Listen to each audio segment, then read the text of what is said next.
Hi, Adam Meyer, agronomist covering northeast Iowa and southeast Minnesota. Today I'm in a cornfield here to evaluate some late season yield potential and really to get underneath of what happened throughout the season to get to where we're at today. One of the first things I like to do when I get into the cornfield is just take a look at the ears, and as I look across, what is that uniformity? What the perfect stand looks like is having every ear at the same node and at the same level all the way across, kind of that tabletop effect.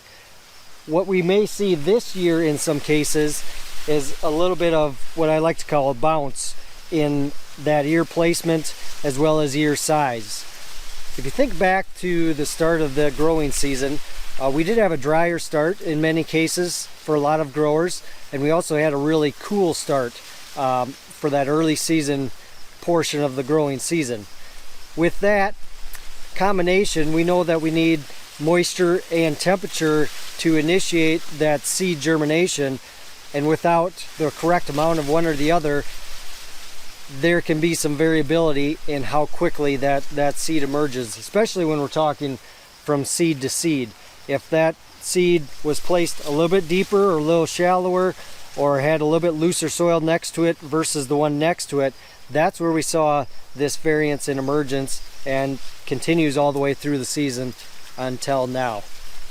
These ears that I picked from within the same row demonstrate the importance of that uniformity.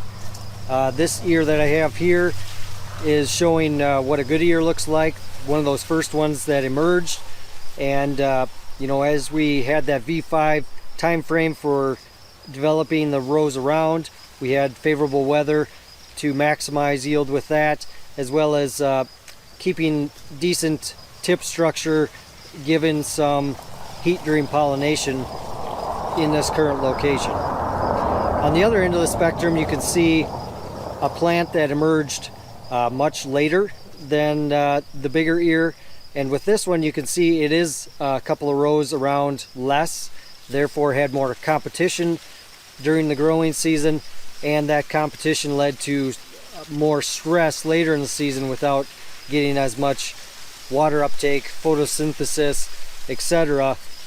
That created a deficiencies as far as the yield potential goes with this particular plant.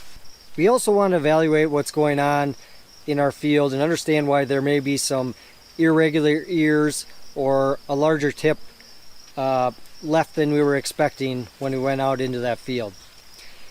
In this case, as an example, you can see about a 2-inch tip here, and you can see there are still silks connected to the cob in this situation.